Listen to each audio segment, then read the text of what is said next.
अस्सलाम वालेकुम रहमतुल्लाहि वबरकातुहू। कैसे हैं आप सब? उम्मीद करती हूँ आप सब खैरियत से होंगे। अल्लाह ताला हम सबको अच्छा रखे, हम सब की जायज़ तमन्नाएं पूरी करे और हर उस चीज़ से नवाजे जिसमें खैर व बरकत हो, राहत हो, सुकून हो, सेहत और इज़्ज़त हो। आमीन सुम्मा आमीन। आज से हम सूरह अल माइदा की तफसीर शुरू कर रहे हैं। तो चलिए शुरू करते हैं। बिस्मिल्लाह रहमान रहीम। शुरू अल्लाह के नाम से जो बड़ा मेहरबान नहायत रहम वाला है।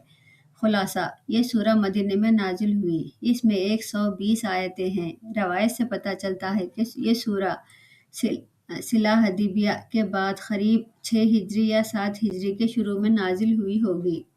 ज़िलक़िद 6 हिजरी में मोहम्मद मुस्तफ़ा सल्लल्लाहु अलैहि वसल्लम अपने असहाबा कराम के साथ उम्रा अदा करने के लिए मक्का रवाना हुए। जब मक्का के करीब पहुंचे तो कुफ़ार कुरैश ने अपनी सख्त दुश्मनी के जोश में आप सल्लल्लाहु अलैहि वसल्लम को उम्रा करने से रोक दिया। आखिर बड़ी कशमकश के बाद दोनों के दरमियान ये बात तय हुई कि कुफ़ार कुरैश आइंदा साल आप सल्लल्लाहु अलैहि वसल्लम को उम्रा करने देंगे। इसीलिए बादल नख्वास्ता आप सल्लल्लाहु अलैहि वसल्लम को वापस मदीना लौटना पड़ा। इस मौके पर यह ज़रूरत पेश आई कि मुसलमानों को ताकीद की जाए कि कहीं वो मुसलमान अपने इंतकाम के जोश में कुफ़ार कुरैश से कोई ज़्यादती न कर बैठे। चूँकि काफिर कबीलों के हद का रास्ता इस्लामी महफूजात से गुजरता था, इसीलिए ये मुमकिन था कि जिस तरह इन्होंने मुसलमानों को उम्रा करने से रोका तो वो भी काफिर कबीलों के लिए मुश्किलात पैदा करे और इन्हें हज से रोक दें। इसलिए मुसलमानों को ताकीद की गई और फिर यह भी ज़रूरी था कि आइंदा साल के लिए मुसलमानों को उम्रा करने के आदाब बताए जाएं ताकि उम्रे का सफ़र पूरी इस्लामी शान व शौकत से हो सके।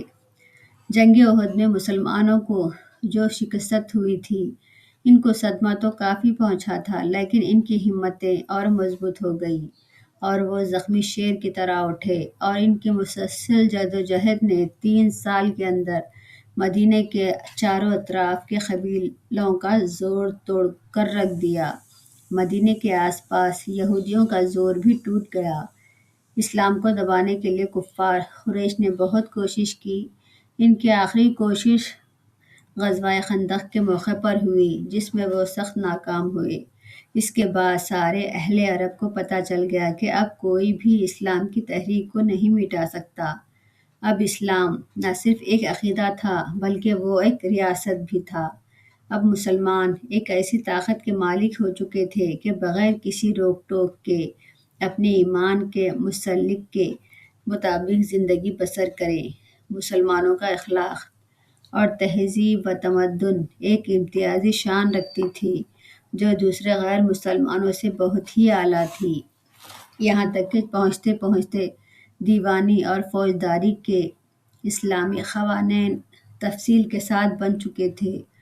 विरासत, निकाह और तलाक के क़वानीन, औरतों के लिए पर्दा, ज़िना व क़ज़फ़ की सज़ाएं, लेन देन और खरीद व फरोख्त के इस्लाह शुदा तरीक़े, तमाम इस्लामी मक़बूज़ात में मस्जिदें कायम होना और नमाज बाजमात का नज़म, फिर मुसलमानों के लिए उठने, बैठने, बोलचाल, खाने पीने और रहने सहने के तरीक़े, गर्ज़ इस्लामी मुआशरती ज़िंदगी एक ख़ास ढांचे में ढल गई थी, जिससे गैर मुसलमानों की उम्मीदें टूट चुकी थीं कि फिर कभी ये मुसलमान इनमें आ मिलेंगे। सिला हदीबिया से पहले मुसलमानों के रास्ते में कुफ़ार कुरैश की रुकावट थी, जिसकी वजह से वो दावत हक़ को आगे इतनी आसानी से नहीं फैला सकते थे। लेकिन सिला हदीबिया के बाद मुसलमानों को इतना ज़री वक्त हाथ आ गया कि वो अपनी इस दावत हक़ को आगे बढ़ा सके।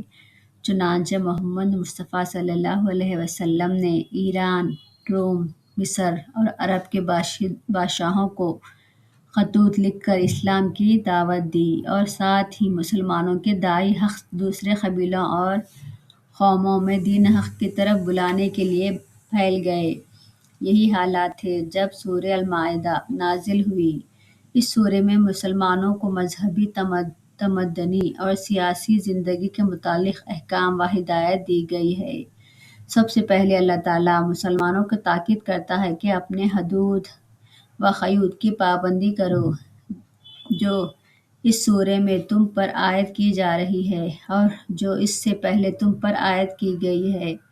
اس صورت میں تمہارے ایمان کا دعویٰ یہ ہوا کہ اللہ اور رسول صلی اللہ علیہ وسلم کے احکام کو بجا لاؤ، اللہ تعالیٰ کا احسان بجا لاؤ کہ اس نے ہمیں سوچنے سمجھنے دیکھنے سننے کی قوتیں عطا کی، ہمیں اشرف المخلوقات بنایا، ہماری زندگی کی ہر ضروریات کو مد نظر رکھ کر اسے پورا کیا، قدرت کی نشانیوں کو سامنے رکھ کر ہمیں اپنی توحید کا یقین دلوایا تاکہ وہ کسی اور کو اس کی اس اللہ کی عبادت میں شریک نہ کریں۔ پھر اللہ تعالیٰ نے اپنی کتابوں اور نبیوں کے ذریعے ہماری جاہلیت دور کرنے اور ہماری ہدایت کا سامان کیا، اسی لیے ہمیں چاہیے کہ اللہ واحد کا شکریہ ادا کرے، پھر وہ سارے عہد جو ہم نے اللہ سے یا اللہ کے بندوں سے یا خود اپنے نفس سے کیے ہوں اس طرح پورا کرے کہ ہمارے مالک حقیقی